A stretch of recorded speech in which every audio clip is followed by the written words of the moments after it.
Que dirais-tu de comprendre quels sont les programmes qui tournent dans ta tête en tâche de fond, qui te font penser et agir comme tu le fais? Aujourd'hui, c'est un épisode extrêmement puissant dans le sens où il va te permettre de mieux comprendre ton fonctionnement, et donc celui des autres, ce qui va améliorer ton bien-être, mais aussi la communication avec les personnes qui t'entourent. Mais c'est pas tout, tu vas aussi comprendre comment tu pourrais fonctionner différemment, et tout ça en à peine plus de 10 minutes. Commençons par bien chambouler ton cerveau. Tends bien tes yeux et écarquille bien tes oreilles. Bienvenue à toi, tu es sur le podcast Dépasse-toi. Je suis Sylvain Viens et je partage avec toi tous les sujets qui m'ont permis et qui te permettront d'atteindre une vie riche, épanouie et pleine de sens. Si tu veux profiter de chaque épisode dès qu'il sort le mardi, je te conseille de t'abonner via ton lecteur de podcast. Et surtout, tu peux le partager aux personnes à qui tu tiens et qui pourraient aussi en bénéficier.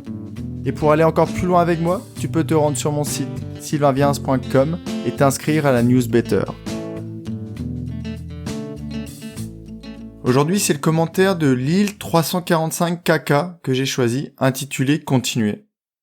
Nouvelle venue dans le monde de Sylvain, j'apprécie son discours. Merci Lille pour ton commentaire. Et je voulais te confirmer que je vais bien continuer pour une saison 2, avec une pause de quelques semaines cet été, mais ceux qui sont abonnés à ma newsletter recevront plusieurs épisodes. Le sujet du jour qui est hyper fondamental. Quels sont les programmes installés dans ton cerveau ? Très régulièrement dans le podcast, je suis revenu sur le fait que l'on a tous suivi une programmation, voire une domestication. Et donc, inconsciemment, dans ton cerveau, à chaque seconde, des programmes s'exécutent, en tâche de fond, sans que tu n'en aies conscience, de manière vraiment automatique.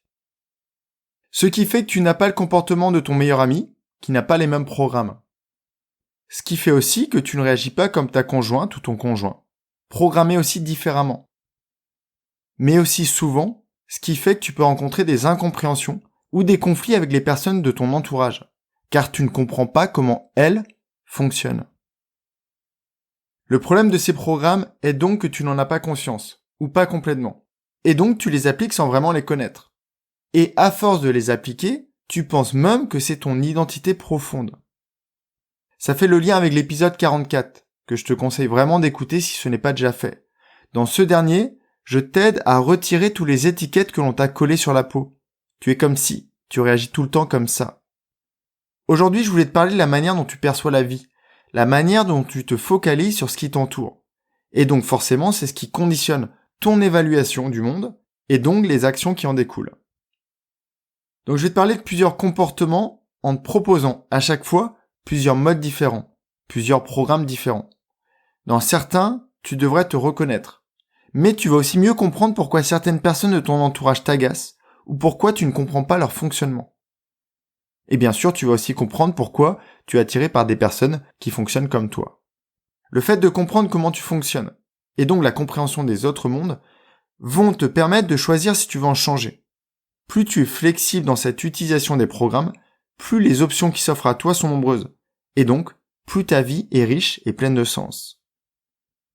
Par exemple, es-tu introverti ou extraverti ? Et c'est un sujet où il y a de grandes incompréhensions, car beaucoup confondent introversion et timidité. Or, le lien n'est pas si simple que ça, mais je reviendrai dessus dans un autre épisode. Quand tu as envie de te ressourcer, soit tu vas vers les autres, et tu fais preuve d'extraversion, soit tu préfères t'isoler pour recharger tes batteries, et dans ce cas, tu fais preuve d'introversion. Quand tu rencontres des gens, soit tu vas directement vers eux, c'est d'extraversion. Soit, tu les laisses venir à toi. Et dans ce cas-là, c'est de l'introversion. Alors, il n'y a pas de bon ou de mauvais programme, mais bien deux programmes totalement différents. Et malheureusement, quelquefois, ces programmes peuvent sembler incompatibles. Les introvertis vont juger les extravertis de superficiels, voire de grande gueule. Alors que les extravertis vont traiter les opposés de coincés. Peut-être même de prétentieux car ils ne se mélangent pas. Alors que ce sont juste des programmes différents qui tournent dans les cerveaux de ces personnes. Le fait de savoir ça va te permettre d'avoir moins envie de juger les autres, ceux qui ont un comportement différent du tien. Et tu vas peut-être même avoir envie de tester qu'est-ce que ça pourrait faire d'adopter le programme contraire au tien. Et là, contrairement à aujourd'hui, tu le feras en pleine conscience et ça va changer totalement les choses. Prenons un autre exemple, ta relation au temps. on a vu que l'idéal serait d'être dans le moment présent. Et c'est ce que je te prouverai dans ma formation sur la méditation. Mais en l'attendant, tu es peut-être focalisé sur le passé ou le futur. Alors si tu es plus passé, tu fais souvent référence à avant. Tu peux ressentir de la nostalgie. Tu aimes revenir sur ce que tu as vécu dans le passé, sur tes expériences. Tu aimes revoir tes amis d'avant. Couplé à un état qui ne serait pas suffisamment épanoui, cela pourrait te faire avoir des ruminations. Comment j'aurais pu faire mieux? Qu'est-ce que j'aurais pu faire différemment? Mais tu peux être aussi tourné vers le futur, en ne parlant que de ce qui va se passer, de tes projets, de ton ambition, de tout ce que tu attends de la vie, ou de tout ce que tu vas accomplir. Et dans ce cas, tu es plus dans les projections. Et comme le profil précédent, couplé à un épanouissement pas au top, cela peut créer du stress, car tu as tendance à beaucoup attendre du futur. Si tu es passé, tu penses peut-être que les futurs se voilent la face, qu'ils renient leur passé, voire qu'ils sont trop optimistes pour certains. Alors que si tu es du futur, tu penses peut-être que les gens focalisés sur le passé sont des vieux, qui ne sont jamais contents, toujours à ressasser comment c'était mieux avant. Et donc le fait de savoir que ces programmes sont pour la majorité des gens inconscients devrait te permettre de mieux les comprendre. Changeons de domaine. Et on va s'intéresser tous les deux aux catégories. Sur quoi est-ce que tu te focalises en premier? Dans ce domaine, il y a une multitude de sous-programmes. Tu ne t'intéresses pas forcément aux mêmes choses que tes collègues. Et ça peut potentiellement donner ce genre de conversation. Tu as vu le cousin de la voisine de ma belle-sœur? Et comment va ta petite famille? Et ta grand-mère, elle s'est remise? Et ton boss, il est moins pénible? Et là, ce sont les gens qui se focalisent sur les personnes. Mais t'as aussi les gens qui se focalisent sur les choses. Waouh, ta nouvelle paire de baskets. Oh, j'avais pas vu ta nouvelle montre. Tiens, regarde mon nouveau joujou, un iPhone 11. Tu aurais pu me dire que t'avais craqué sur cette robe. D'autres s'intéressent au lieu. Ça me fait plaisir de te croiser ici. Tiens, regarde ce parc, il est magnifique. Mais on peut être aussi focalisé sur les activités, sur les informations, ou sur plein d'autres choses. Et donc, le fait que les gens aient des programmes différents peut créer des incompréhensions entre eux. Non mais pourquoi ils ne me parlent jamais de mes enfants? Mais qu'est-ce qui me saoule avec ces babioles? Je veux juste être tranquille en balade et il me parle de ses amis. Il y a les gens qui se focalisent sur les autres, ou sur eux-mêmes. Ça me fait plaisir de te voir, faut vraiment que je te raconte tout ce qui m'est arrivé depuis la dernière fois. Arrêtons de parler de moi, comment tu me trouves? Et à contrario, il y a les gens qui se focalisent sur les autres. Ça fait un bail, que deviens-tu?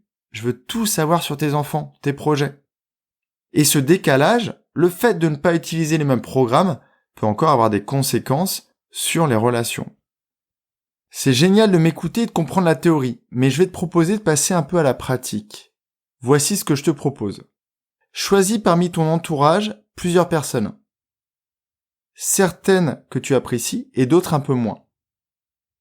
Et essaye de voir comment elles sont programmées, à partir de ce qu'on vient de voir ensemble. Je te rappelle les programmes qu'on a vus. Le rapport à l'énergie, extraverti ou introverti. Le rapport au temps, passé, présent, futur. Le rapport aux catégories, les personnes, les choses, les lieux, les activités, et peut-être que tu vas identifier d'autres programmes. Et enfin le rapport aux personnes, centré sur soi ou centré sur les autres. Et tu vas constater que certains programmes combinés créent des personnes assez clivantes. On les aime ou on les aime pas. Et pour être franc, je vais avoir pas mal de difficultés à avoir des relations avec quelqu'un d'extraverti, centré sur le passé, sur les choses, et qui ne parle que de lui-même. En revanche, je vais être attiré par une personne introvertie, qui vit dans le présent, qui s'intéresse à la nature, et qui se soucie des autres. Et tu vas voir que pour toi, c'est exactement la même chose. Tu vas identifier les personnes avec qui tu t'entends bien, et d'autres avec qui tu t'entends moins bien. Dans le prochain épisode, je resterai sur le même sujet. Mais cette fois, je me focaliserai sur les autres métaprogrammes qui régissent ta vie. Car tu as compris que connaître ces métaprogrammes te permet de mieux comprendre ton fonctionnement. De mieux comprendre le fonctionnement des autres, mais aussi ça va te permettre de te détacher des jugements que tu peux avoir sur ces personnes. Et surtout, ça va te permettre de découvrir quels sont les autres programmes. S'ils te plaisent plus, tu pourras les charger dans ton cerveau et ainsi t'ouvrir plein de nouvelles portes. plus tu as de programmes en mémoire centrale, plus tu as de flexibilité. Et donc, plus tu t'offres de liberté dans ta vie. Dans la prochaine newsletter, jeudi, je vais te proposer un exercice à faire pour détailler un programme que tu aimerais bien charger dans ton cerveau, afin de pouvoir lui proposer plusieurs options ou plusieurs chemins à prendre. Et j'en profite pour te rappeler que lors de l'inscription, tu as accès à toutes les anciennes publications. Je te souhaite une très belle journée. On se retrouve jeudi par écrit. Prends bien soin de toi et à très vite. Bye bye. Si cet épisode t'a appris quelque chose, n'hésite pas à en parler autour de toi. Dis-toi qu'à chaque fois que tu m'aides à le diffuser, tu fais tous les jours un peu plus pour aider tes proches et influencer positivement les gens qui nous entourent. Je te remercie très sincèrement pour ton écoute et je te souhaite vraiment le plus beau pour la suite.